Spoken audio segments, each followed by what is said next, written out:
Hello, everyone. Welcome to the Crew NFC Roundtable Super Bowl show.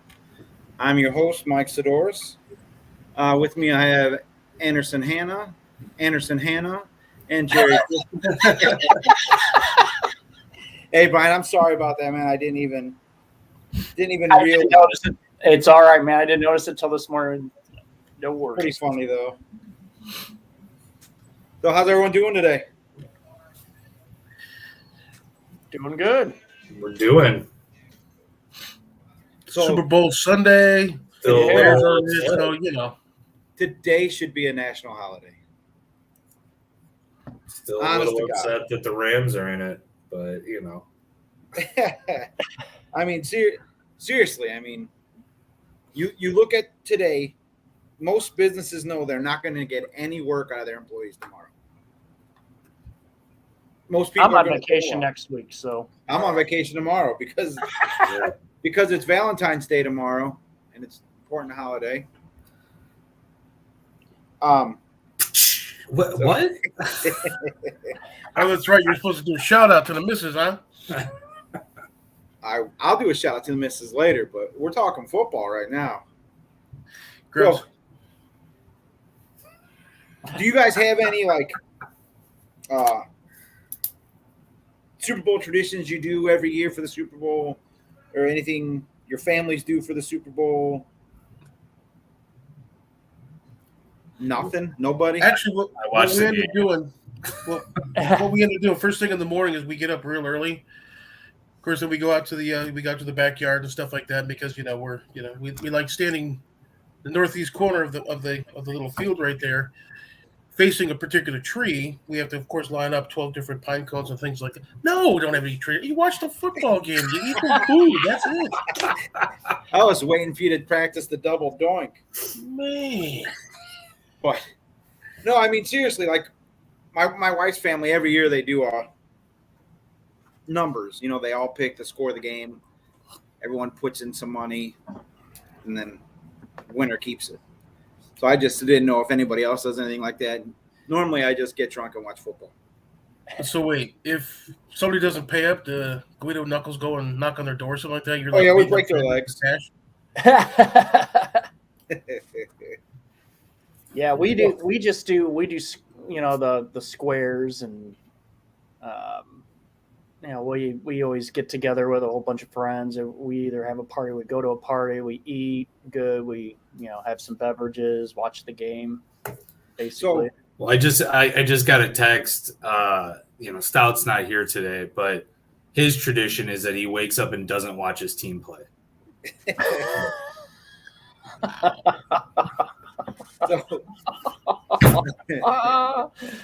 So really, like every Well, that's year, gonna crack him up all day. every year I normally play the Bucs Super Bowl. Used to be the 02 Super Bowl. Now new tradition. Tecmo Super Bowl, New tradition. I have to wake up earlier and watch 2 Super Bowls. So it's all good. I mean, I know, Jerry, you've got multiple. Andy, sorry, I would have to watch 5 of them. My bad. they don't make them. You'd have to go get a VCR. I was just gonna say they're not in HD. They have them. I can watch the old championship games. So Yeah, Brian watches all the championship games that Aaron Rodgers lost. It's all good, man. It's funny though, because I know Brian was talking about putting out a cookbook. I think we were talking about that before. Different types of traditional Super Bowl. Well, this particular case would be like you'd have something with some sort of an A cheese, a B cheese. So you got like Asiago baked cornbread or something like that. I don't know. Oh, you don't want to make that because that makes people prone to choking. Yeah. Or take your catalytic converter. seriously, I still like speaking that with Aaron Rodgers. of Super Bowl foods, Super Bowl menu. What's your top 3 favorite Super Bowl foods? Beer. That's a beverage. Liquid diet. So here, I'll go first since the only one that looks like he got a clear night's sleep. So my favorite dip is our bow dip. Jerry's had it. I think Brian's had it. It's I'll eat that on anything. We take it to every tailgate. We take it. It's just delicious. And then wings. Did you and even mention pizza. it? You were like setting it up for like 20 minutes, and you didn't even say what it was. What's that? What your traditional meal is? Wings? I was just going into it. Wings and pizza is what I mean. Really? That- You want to talk about anticlimactic? That's got to be at every Super Bowl. But yeah, the bow dip is where it's at. That's my favorite. Honest to God. So, Jerry, I'm What did yours disappointed. do? Chili? I gotta tell you, I'm disappointed. chili cheese dip. Yeah, I guess, but I mean, I didn't make it. Yeah, beer. You guys are awesome. We got Homer Simpson down there. Beer. Beer. Yeah, Italian beef sandwiches. Oh yeah, that's a good one. I can get with that. Wings. Yeah, no, I mean, your traditional, that type of.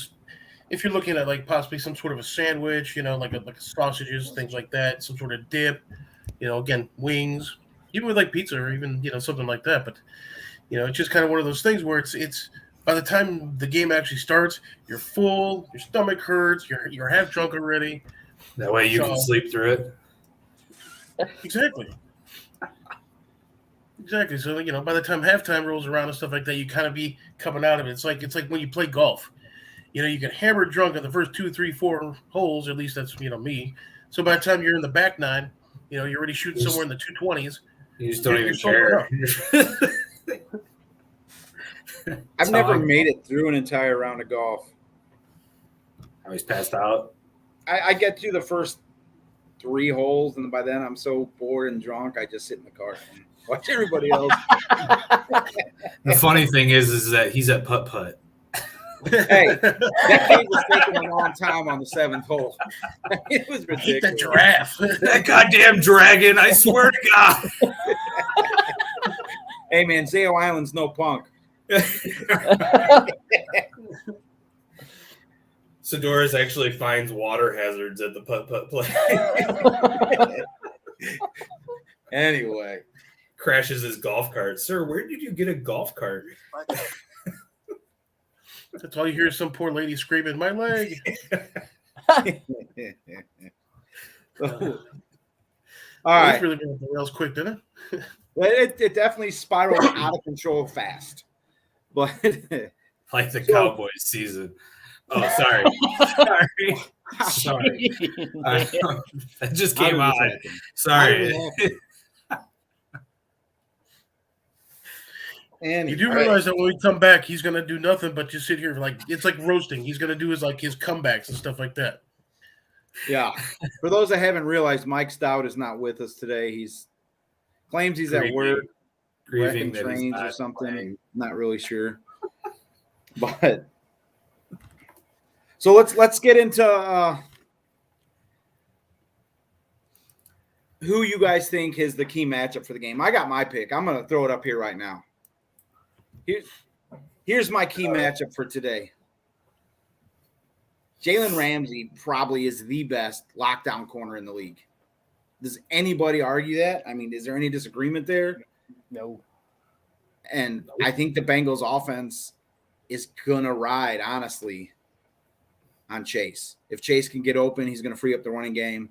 If the running game can get off, it'll keep the Rams offense off the field. That's the only way I see the Bengals being able to match punch for punch with the Rams right now. Anyone else have a different take on that? Or, I mean, The only thing that I will say to that point is that while Chase is their best receiver, if you look at the LA Rams as a whole, their biggest weakness is actually up the middle.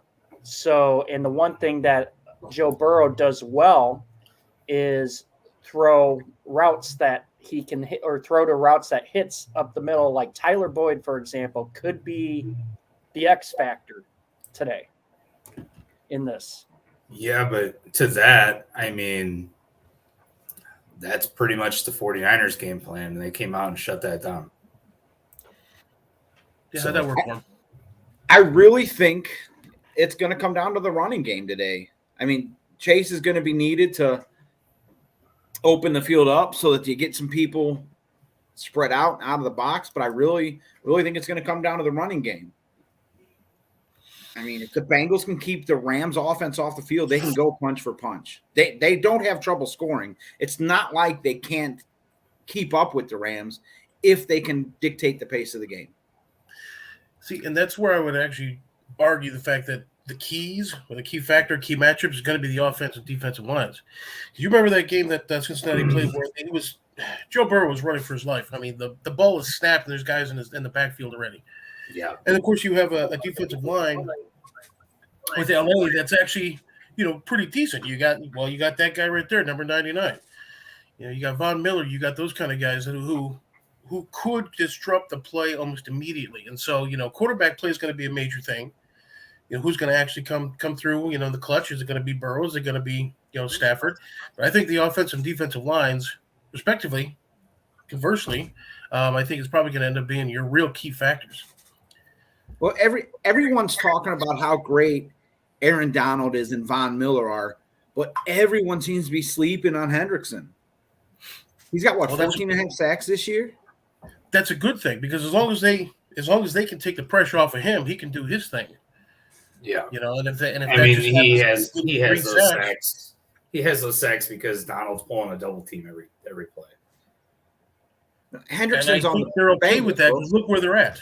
Oh, yeah. Sorry. Yeah, I mean, you can take Aaron Donald out of the game theoretically by running directly at him.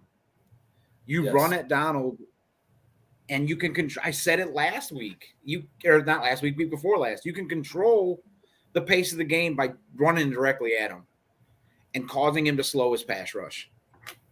But then you still have Floyd and Miller. I mean, they're stacked. They went out and bought their ticket to the Super Bowl this year. More power to them. Yeah, I mean, when the Bengals played the Niners, they gave up, I think, 4 or 5 sacks. Bosa had like 2, and I think that's going to be the matchup to watch. If Burrow doesn't have any time to do anything, then it's going to be a long day.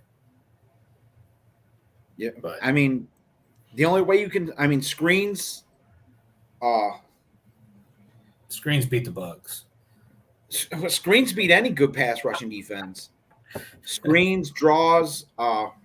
You got to get that. You got to get your quarterback time. Burrow can make plays. He's not he's not Brady-esque. I mean, he's mobile. He can make things happen with his legs if he has to. Yeah. He's not Jimmy Garoppolo. It's going to be standing there flinging the ball at the last second, trying to make a play. Burrow will get rid of the ball. He's not afraid to just throw it out. A gunslinger mentality. I think there was a guy in Green Bay that used to do that. Yeah. Jordan Love? Brett Favre. We're not talking about the future. This guy. Kyle Trask? Do you have a pick of Favre? Because I know a few women do. So does every NFL defense. I don't think we're talking about the same pick. I know. I'm making a joke. Guys throwing more interceptions. I see what you did there. Yeah. Brian's probably got one of those big body pillows with Brett Favre's picture on it. He watches something. Did you change your jersey choice up? Things, I would imagine. Brian, did you change your jersey choice up? Normally it's a Rodgers one, isn't it? No, I usually wear a Bart Starr one. Okay. I was going to say, have you already abandoned ship of Rodgers? I've not abandoned ship. But in my opinion, he still isn't up to a Bart Starr or Brett Favre. I would agree. We'll discuss that later in the offseason because there is still football going on. So let's get a little gambler's take on this. I'm going to bring in someone to the stream, friend of the show. He's been watching for a while.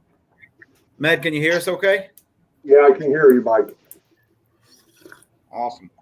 And when this is Med Madlock, Med, where are you leaning today with the game? I mean, what's your edge gambling wise? I mean, the odds have the Rams by 4. The over-under is at 48.5.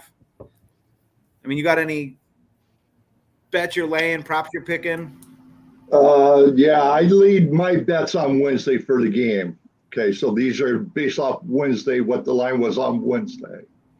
I got the Rams at -4. I set the number. What I do every week is I set the number. I go based off the numbers, just like my shirt says. I bet the number, not the teams. So I set the number at 7. I got a 4. Right now, this morning, I've seen a couple places at 4.5, but majority you can still find 4s out there. So I'd like the 4. The reason why is I just think the Rams defense is better overall. Okay. So where are you leaning with this over under 48.5? I really didn't consider over or under, Mike, on this one. Okay. I really didn't look at that, so I couldn't give you an honest opinion on how I would lean that. I never looked at that number. Okay. But I got a couple prop bets out there also. I was just going to ask where you leaning prop wise. So I like Odell Beckham as an anytime touchdown scorer. I took that. I got that as, let me just pull up my ticket. I got that as plus 113. So I laid down 110. I would get 124 and change back. So I mean, it's a good number. I got a bunch of squares out there, so squares is a game of chance. There's no real science to that, though. Exactly. Right before you brought me on, I was texting one of my Vegas friends out there. He actually got a prop bet as total offensive yards for the game under 759.5, which I hate. I think there's going to be a lot of offense on this game. I think it's going to be high scoring. Go to your previous question. If I had to, I would probably take the over on the game, but I personally didn't lay any money on it. So if you had a bet, feet to the fire right now, this is for everybody. What's wrong with action figures? 48.5 is the over under. Where are you leaning? Codes that automatically apply. Over. Andy?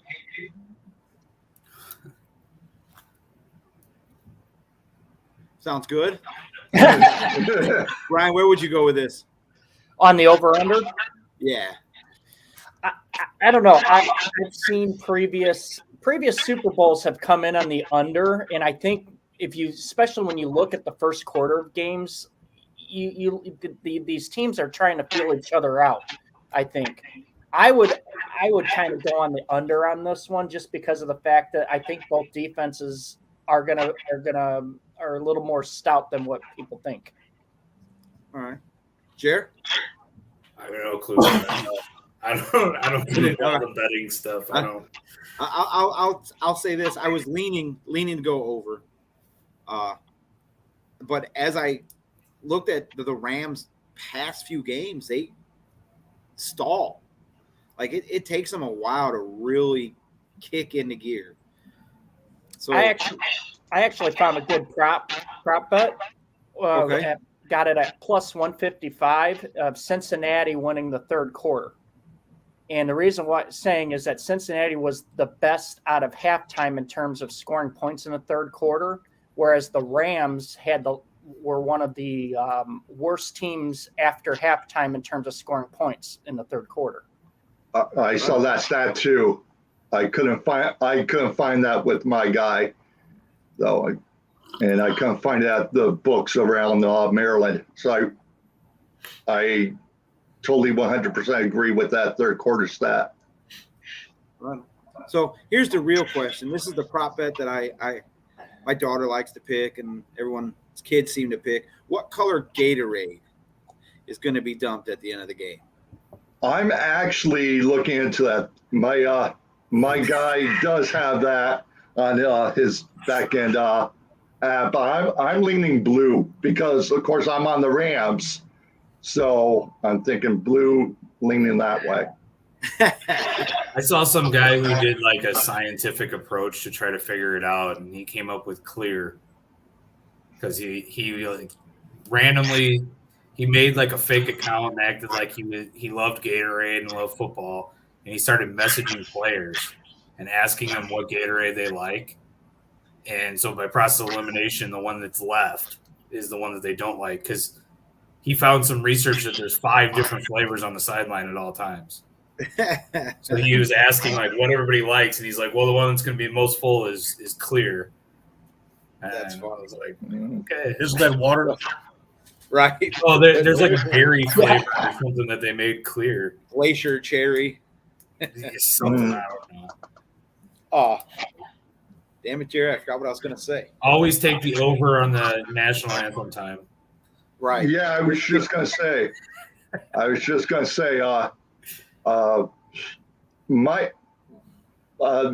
My guy has a number that I don't like, so I'm not going to touch it. But I mean, I've heard that in rehearsals that it's over 90 seconds. So Well, she's the queen of fast anthems or whatever, I guess, like in her past. But everybody's saying now they're like, yeah, but this is the Super Bowl. This is her time to shine. She's going to go all out. right. And Mike knows this. My dad's a musician. And once they get the stage, they're hard to get off the stage, especially in a big thing like this. So. The people to ask would be the people for the flyover, right? Because they know exactly the time that they got to be there. Well, when was it? Was it last year or the year before the Super Bowl? They actually had to take out the board because some guy was outside the stadium and he recorded how long it was. And then it was year before long. Right. Yeah. And he posted it on social media, so they had to take it down off the board. Speaking of bets being taken off the board, did you see the Pat McAfee show with the they're going over prop bets? And most kickoffs, inaugural kickoff or opening kickoff of the game, does not make it to the end zone. I was wondering where that And they took it down. I was wondering about that. Yeah, it's a new ball. It's a commemorative ball, so it's not wore in. It doesn't have any less air than it should. Most kicking balls, I don't know, they're a little softer. You have more squeeze to them, but that first ball is hard as a rock, and I think it was like 80% of the kicks don't make it into the end zone. So Right. just thought that was interesting. Which leads to opening kickoff return Right. for a touchdown. So I need that. I think last time I remember seeing something like that was 2006, Devin Hester, Chicago Bears. When Yes. the Bears lost, yeah. he was there. So hey, well, Matt, I appreciate you coming on, man. You got anything else you want to throw at us before we let you get on to your? Just bet. I always tell everyone, bet harder, not smarter. It's about making money, have good money management. There's no reason why you should lose. Right on. Well, thank you, sir. Enjoy your day today. Hopefully we'll see you more in the future. Thank you. Take care of yourself. God bless. I just don't bet. That's the way I save money. It's a voluntary I get it. tax. It's hard. I try to be smart with money, so I don't gamble much. Fantasy football is about it anymore, and I really don't put too much money into that. But a lot of people play the odds, play the Super Bowl to make money. I mean, biggest gambling day of the year. Who's the mattress guy that placed a $4.5 million bet? Oh yeah, he places major bets every year. Actually, I think he upped it to 9. It's like 9 now. I don't have I $9. still don't afford to lose that kind of money. I can't. Right. I can't afford to lose $9, let alone $9 million. So I think if I read the story right, just real quick, if I read the story right, he bet $3.5 million on the Bengals to win the AFC Championship, and then he's rolling that over and through, and now he's like $9 million on the Super Bowl for the Bengals. wow. you got to hedge that somewhere, right? I mean, that's You would a think. lot of money. Good Lord. But if I had that money to bet, I guess I wouldn't care as much, So Who knows? Maybe you might see the Bengals actually pull this one out. Have you guys seen all the apparel that's came out for the Detroit Rams? oh my God, Yeah. that was funny. Because all the Lions fans, this is their Super Bowl just because Stafford. By default. Let's get into who you guys think has a shot to win the MVP other than the quarterbacks. For the game? For your household. Who's going to take the best shower today in your house? I didn't know if you meant like on the season or something. Oh, Aaron Rodgers already won on the season. You said besides quarterback. Anyway, Oh, clearly what we'll have here is a failure to communicate. So where you guys leaning? Who you got? The obvious choice would be Von Miller. He's done it once already. I would say Chase. Okay. Brian. thinking about it, it's like it's always a quarterback that gets it right, and it's never really a running back. It's not, in very very rare occasions it's a special teams player. Defensive players always seems to get it. Desmond Howard won the MVP back in the day. I think Aaron Donald has something to prove today. He wants to be recognized with Reggie White, and you go back to that same Super Bowl where Desmond Howard won it. If Desmond Howard doesn't have the return yardage, Reggie White wins the MVP of the Super Bowl. What team was that? Sacks. Packers. I didn't even remember them being in the Super Bowl. It's been so long. Oh Jesus! Here we go. So, well,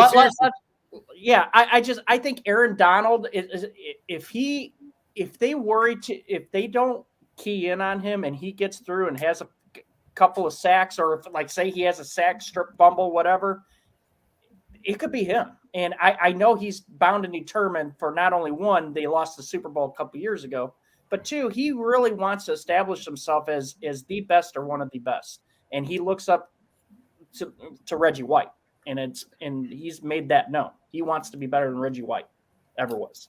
The only problem with for a defensive guy to get it, it's got to kind of be a blowout game, right? Like if it's a shootout, then that means that there's going to be some big offensive stats.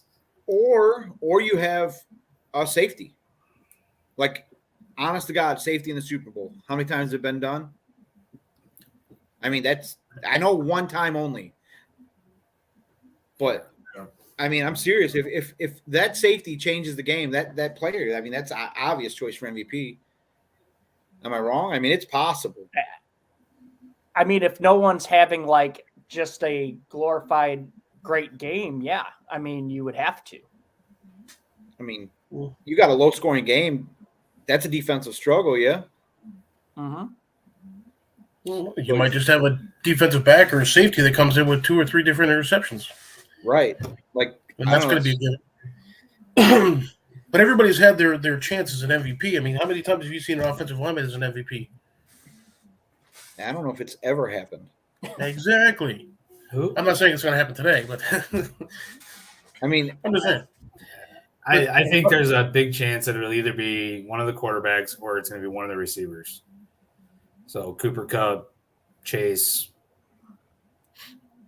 if it's Cooper Kupp, the Rams blow this game open. I mean, it's just going to be on sheer amount of receptions. It'll just, they just keep going to him over and over and over and over. So he's got, 15 catches for 200 yards or something. Yeah, he's just such a slippery receiver, though. That's the thing, because he can go deep, he can go up the middle.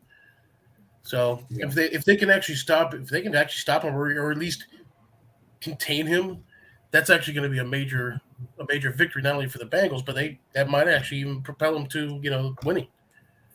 Well, Med made a great point with OBJ. I mean, he's got a lot to prove today. This is his last game with the Rams right now. I mean, this is it. Robert Woods comes back next year. He's still under contract. I mean, OBJ, it's I'm There's not really not- impressed with OBJ, but he's brought a swagger to the team. I get it. I don't think he's as good as everybody thinks he is. I say it every year. So OBJ what? has made a career on one catch. Exactly. You're right. I agree. But he obviously has talent, or teams wouldn't keep bringing him in. I mean, yeah. Hey, he's better than me. Cool. Like, I'm not saying that. But I don't know. There could be that one team from Chicago could be watching this game and say, hey, maybe we do take a flyer on this guy next year. I don't know. They're looking to get a couple of Packers. that'd be a logical decision. Nothing happens like that in Chicago. So, but here's where I'm thinking you might see. Here's where I'm thinking you might see the MVP come from. No. If the game goes ground, Cam Akers and Joe Mixon are explosive. Okay, no. They are both one move away from a big play, one broken tackle from going 80 yards. Cam Akers is rested, healthy. I mean, we said it last week. He would make a difference. He did. I'm saying it again this week, or the week before last. He'd make a difference. He did. I'm saying it this week. It's going to make a difference. He's going to have to do a lot of blocking because, like I said, with Cincinnati's offensive line, I mean, like I said, Joe Burrow was running for his life that last game. I mean, the ball's snapped and he's running for his life. So it's just one of those things. And then, that's where he gets a lot of yards with his legs. That's where he gets a lot of yards with, just a little dumper off to the one of the flats. And it's just, if by chance it is going to be a running back, that might be actually one of the major points of it is the fact that he's been blocking his tail off, allowing, let's just say, for example, Joe Burrow to throw 300 yards and 3 touchdowns. That's not unheard of. It's not out of the question. I mean, what game was it where didn't Burrow get sacked 9 times? That was the Tennessee game, the divisional round. I mean, I don't know. I mean, But like I said, when they played the Niners, he got sacked 5 times. I get it. They still won. I mean, they lost to the Niners, but they still beat the Titans. But it's just that's too big of a hole for me to I just think that the Rams just destroy them, and they go up early, and it's going to get ugly. Cincinnati always finds some sort of way to win. That's the thing, though. It doesn't matter if it's winning ugly. They just always seem to find a way to win, even if it is like a 2-point. They don't know any better. Well, just to bring back that prop bet that I'm playing today. I mean, look at the season. I mean, the Rams never come out good the second half. They haven't, and that's why you see them. They might build up a lead, but they give it up. Whereas Cincinnati, they've scored the most points in the third quarter in the league. They are historically a great adjustment-based team in the second half. So that's what you got to look at right there. If this game's close in the first half, the Bengals have every chance in the world to win this game, just based upon that. The Bengals play 2 different schemes offensively if you watch their games. In the first half, it's all slow and drawn out. In the second half, they play more momentum. They play more quick snap, 2-minute offense. Is it because keep they the have defense to? on the field, wear them out, and it works. Do they try to do that the whole game? Is it because they have to? It might be, but it works. Do you try to come I out don't know, man. the whole? I just look at the two team schedules, and they're night and day on who the teams played through the year. I seriously think that this game just gets nasty, and it's the Rams all day. So why don't we just go to America's favorite game show and play some Who Gets the Nod? All right. So we're going to go right down the line, okay?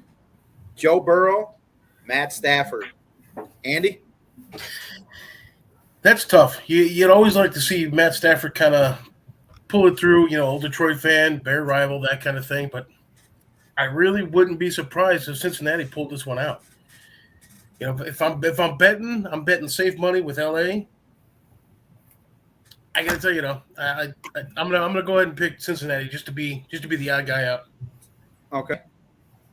Brian, who you got? Burrow? Close. This is tough because Burrow's an intelligent quarterback. Honestly, if you look at his young career comparative to Stafford, Burrow, including the big college games he played, he's played in more big games. He's been in this moment and he's thrived. Whereas Stafford's never been here. Stafford has always been that guy where he pads his stats but cannot win the big game. This is tough for me. If I'm to me, I'm gonna put my money on Stafford on this one just because of the way he's come to play this year. I think he deserves that nod, and maybe I'll be proven wrong. So, Jerry, well, I think I Burrow. know where you're leaning. Burrow. Wow. Yep. We're looking at quarterbacks, Burrow. Why? Exactly what Brian just said. But for that reason, Burrow. I don't think Stafford had uncharted waters, and he's prone to make mistakes. And Burrow's the more sound, reliable quarterback, and he's more mobile, so he can make a play out of nothing. Yeah. I'm leaning Burrow as well. And my reason is I think it's because he has to. I mean, I think Burrow has to come in and rise to the occasion. Where Burrow goes, this team goes. He's the lead of this offense. He's the lead of this team. You look at the Rams, you can't really say Stafford's the lead of the team. That defense, I guarantee you, leads this team. Quit stealing Niners nicknames there. Who said that? Oh, Huh? Jerry said it. I didn't see your face. So The weird stat that's out there is name your kid Joe and he'll go to the Super Bowl. All the or Joes, Tom, and you go more times than anyone else. all the Joes that have been in the Super Bowl. So let's go to running back. We got Cam Akers for the Rams, Joe Mixon for the Bengals. Andy? Both are explosive, man. They're both cut away. I'm going Bengals again. I see what you're saying, especially with Cam Akers, but I think it's going to be the intangibles that are going to be the difference. So, he might do his 120 yards and 2 touchdowns, whatever the case might be. But I think the blocking, the fact that he might be a check down, is going to be those intangibles, and I'm definitely leaning on Cincinnati with this also. Okay, Brian. You're spot on, Andy. That's exactly what I was going to say. I'm looking at more of the blocking aspect on this one than the running. I mean, Cam Akers is explosive. He's had some impressive runs, especially in that Arizona game where he basically knocked some dude out of his misery, running him over. But my thing is that what are you going to do on a passing play and stuff like that? How are you going to check to make sure the defense is staying honest so you can make that play? I think Mixon does a better job with that. I'm going to go with Cincinnati. Jerry. Mixon, better blocker. If you look at who has to have the bigger game, it's Mixon. Akers could go out there and just no, and there's plenty of people to pick up the slack. Mixon has to do his job. He has to get those blocks. He has to force a run game on that defensive line. That's the only way that they're going to have a chance in this game. So for that reason, you go Akers because he's got the easier job, I guess. So he's got the advantage.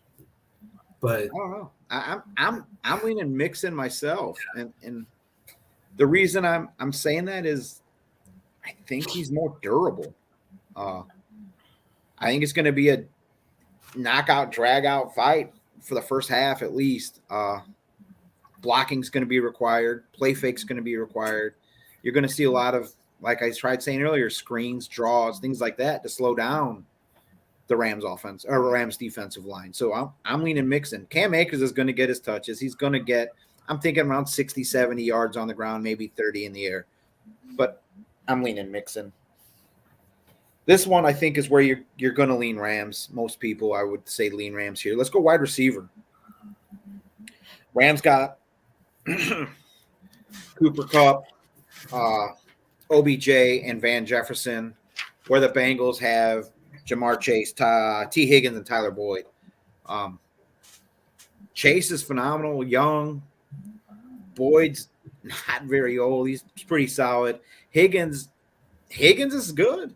He's unsung because Chase is doing so well, and you're not going to hear a lot about him today because the Rams receivers. But where are you leaning, Andy? So if you're looking at just sheer numbers, touches, yards, possible touchdowns, things like that, then you'd have to possibly go with the Rams, just simply because you got Kupp, who is going to get 30 catches, who's going to get 500 yards, that kind of thing. He's going to get his touches. But then Cincinnati, of course, those guys are almost like the workman type of attitude. It's almost just like, when Mike Ditka used to say, the Hollywood guys versus the Grabowskis. When they were talking about that. And that's kind of the way you see Cincinnati, is they're kind of like the blue-collar guy who goes in, with his lunch pail, as Ditka used to say, and just take care of business.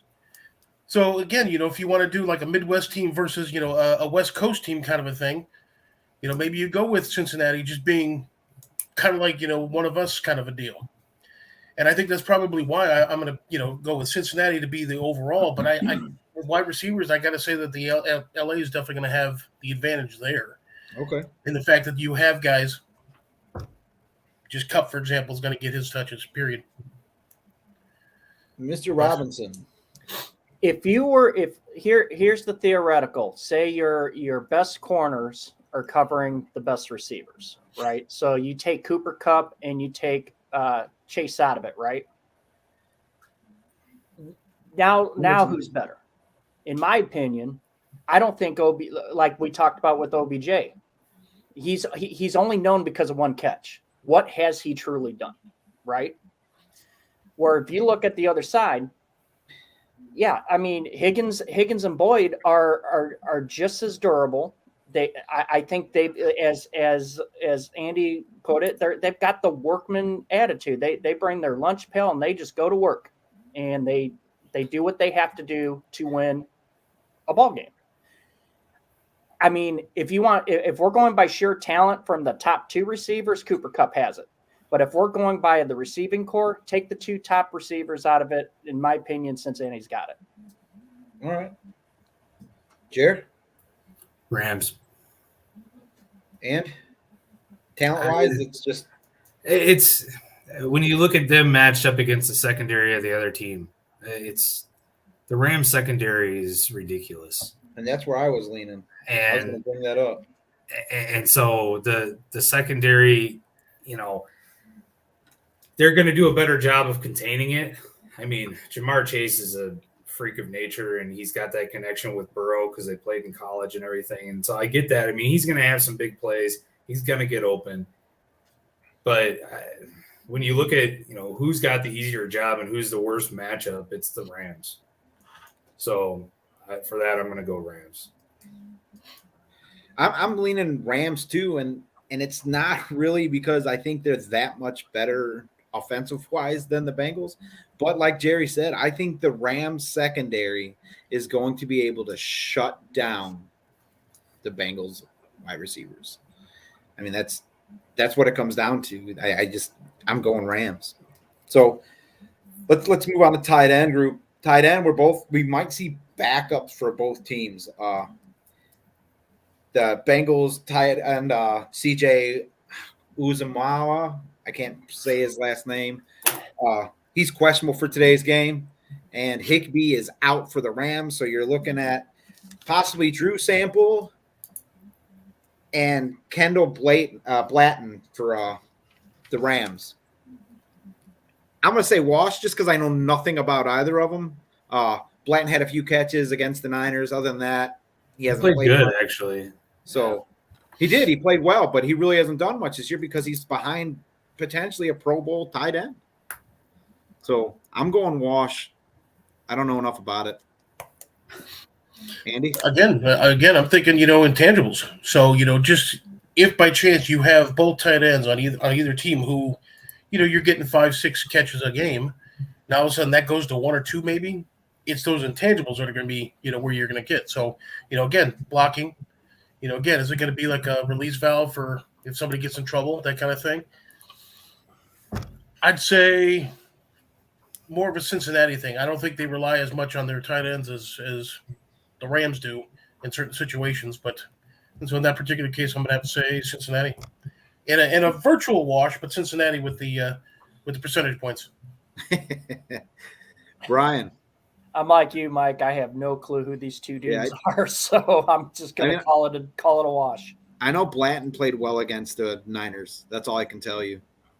So I'm going to go Rams. The reason being is that typically teams' backup tight end is good at blocking because he goes in to spell the starter, so he comes in. He's a good run blocker, and for that reason, And then I saw the Blanton guy play decent catching the ball against the Niners, so I'm going to give the nod there for that reason. all right. Some logic to it, right? Hey, we all have our reasons. Yours is kind of like spoiled milk, but it's all right. You can still drink. So you got the offensive and defensive lines. We can just take these both as balk and throw them together. Who do you think's better in the trenches? I mean, the Rams' defense is their front seven is stout. You're not going to find a much better front seven in the league. Bengals defense isn't a slouch either, but they don't have that big punch you in the mouth, big splash player. Hendrickson silently, like I said, I think he has 14.5 sacks, but you're not hearing about it. That they don't have that,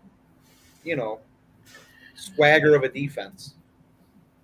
I think you're looking at it the wrong way. So it's not necessarily offensive line versus offensive line defense. It's how that defensive line plays the other offensive line. Right. So with that being said, that's definitely going to be a plus for the Rams. Just taking it as consideration, you snap the ball, next thing you know, you're running for your life already. You have the Rams who can get after the quarterback. And if you have an offensive line who's porous, to say the very least, that could end up being a major difference right there. That could be just like with Titans, sacking Burrow 75 times, whatever it was. And those were significant sacks, too. There were some that were like 15, 17 yards. Yeah. So. But they still won. They still won. They absolutely did. But you give it that type of analysis, that type of scenario, you would have to say LA on that on the offense versus the defensive line. All right. Or vice versa. Brian. If we're putting it all together, I mean, it's hard for me to discount the Rams because they just got the better personnel on, honestly, either especially on the defensive side. I mean, they just got the better personnel. I mean, since does Cincinnati have a decent defense? Yeah, I think they're underrated. But Cincinnati's offensive line's just, they're like human turnstiles. I mean, it's like everybody come in and get a hit on the quarterback, I heard they're looking at Donovan Smith. I mean, fit perfectly. Anyway, go ahead, Brian. I'm sorry. And I don't know. It's hard for me to. I can't see if we're just doing this as a collective group. It's hard for me to go against the Rams on this. Yeah. I mean, I think the Rams just got better personnel. I agree, Jer. It's going to come down to which Rams defense shows up. Now, I mean, in the regular season, you look at just the Niners games against them because those are the ones that I'm familiar with the most. And the Niners ran the ball all over them in the regular season. Then you go to the playoffs, and they got smacked in the mouth. And that's probably up against one of, if not the best offensive line in the league, honestly, not being biased. So in those terms, if the Rams show up, which you got to think, I mean, it's the Super Bowl, they're going to show up. It's going to be their best. The Rams, it's unbelievably lopsided Rams on this. We've seen in the playoffs, Burrow's getting knocked down. He's getting pressure. He's getting sacked. The whole 9 yards. You see what the Rams did last week to Garoppolo and to the Niners offense. If they show up like that against this Cincinnati line, it's going to be a long day. So LA gets the nod there. Yeah. Let's go defensive backfield. The corners for the Bengals, you have Eli Apple, who's very familiar with OBJ. And then you got Chidobe Awuzie. I'm trying here. I don't know if that's right or not. You got Von Bell at strong safety and Jesse Bates at free. And for the Rams, it's the best, honest to God, best secondary in the league right now. You got Jalen Ramsey. Taylor Rapp is back at free safety, but Eric Weddle is expected to play. You have Nick Scott at strong safety and Darian Williams at the other corner. If Williams can take out Higgins, if he can match up well with Higgins, I think it's Rams 100%, no questions asked, Rams all day. I think Jalen Ramsey is going to shut down Jamar Chase. So then you're looking at – I want to say shut down. You're looking at Tyler Boyd making plays. I don't – yeah. So you're looking at individual players making the most impact, or are you talking about the actual secondary as a team? Secondaries as a team. Yeah, that's actually kind of tough because you can certainly either or for either one. Cincinnati, of course, that it might not necessarily be on par, at least with statistically, as the Rams, but I mean they do what they do. So I mean, there's a reason why they're here. So on paper, I'm going with the Rams. Yeah, kind of, sort of, in the old crowd right here. I'm gonna give percentage points to Cincinnati. We get it, Andy. You're cheering for Cincinnati this game. No, seriously. I don't know if it's just because of the fact. I don't know if it's just because of the fact that there is a little bit of a familiarity with Joe Burrow, college days and stuff like that. But there's just something about with that cocky, cool, demeanor that he has that for some reason just kind of sort of rubs off on everybody and just like he's a jerk. But you know what? I like him. Sometimes you just got to have that jerk. And then you got Stafford, who's again, he's just a good guy. He just, but sometimes you just need that edge. Look at the old punky QB back in the 80s. Stafford's just excited that this game is at SoFi Stadium so that his wife can come. And I knew it was coming. If you had over-under on Jerry messaging Stafford's wife at 53 minutes and 31 seconds, you have the right. Brian. That's terrific. Brian, where you leaving? Listening to Andy talk about that, it got me rethinking a little bit. But I mean, I'm still going to go with my gut. I really do think that if we're just going based upon the personnel on either side, to me, LA has this. I mean, do I think Cincinnati is, do I think Cincinnati has a chance to shut down some people? I mean, quite possibly, but it's hard to shut down Cooper Kupp. It's hard to shut down, OBJ if he gets rolling, to be perfectly honest, if they're going to go to the second option. But, if you look at the other side, you're right, Tyler Boyd is going to be the guy that's going to have to make some plays. Right. And if you're relying on that, I mean, that kind of shows you right there, in my opinion, where the better secondary lies. In my opinion, it's the Rams. Right on. Jer? You got to go Rams, and there's a couple reasons. So, there's going to be plays made. To say that he's going to shut down Chase, there's no way that you can say that, because Ramsey gave up a deep touchdown to Mike Evans. If you don't think that Jamar Chase can beat him and score like that, come on. So that's going to happen. I had to get my shot in at Mike Evans there too. Yeah. So But no, I mean, if you look at just the defensive line, I mean, the Rams aren't going to have to cover as long. The biggest thing that the Rams are going to have to try to do is the scramble drill. And that's where I think the plays are going to be made. But, standard defense, that defensive line is going to get in there. And so your pass coverage is going to be short. Whereas I see Stafford having time in the pocket. So, and then just skill base, you got to go Rams. Right on. So it looks like on paper we're leaning Rams, but I got to tell you, I'm leaning Bengals. I mean, I really think the Bengals. Oh, we know you want the Bengals to win. Every subject on who gets a nod, Andy's like, "Well, you got to go Rams," but I want the Bengals. I do. So, Look, they may or may not. They could or could not. It's just one of those things. Where's the intangibles? If you do have your scramble drill, who do you see being more successful?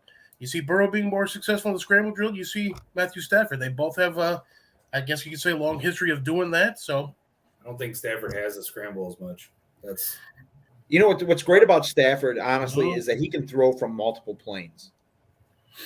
He doesn't just throw. He can, like Mahomes. Mahomes can throw from different angles. Stafford's the same way. He can put the same velocity on the ball. It's insane watching him do what he does, but God, I hope the Bengals win. So on our page, on the crew page, and on the crew group page, we have a contest going right now. We still have time for the contest. Predict the score. You win a crew prize pack. You'll get a coffee mug, a snazzy crew shirt, as well as a crew flag. But yeah, get your entries in, and we will announce the winner on Facebook next week. You guys have any closing comments, concerns? I think it'll be interesting to see how this game plays out, especially with the familiarity of being at your own stadium to play this game. Yeah, obviously, second year in a row this is happening. To see if Stafford can handle the pressure of the big moment. If he doesn't handle it, starts making mistakes, it could be a long day for the Rams, to be perfectly honest. If they get behind or if a big turnover happens, I don't think the Rams have the wherewithal to come back when they're down. I don't. I think because once you put the pressure on Stafford, that's when he makes mistakes.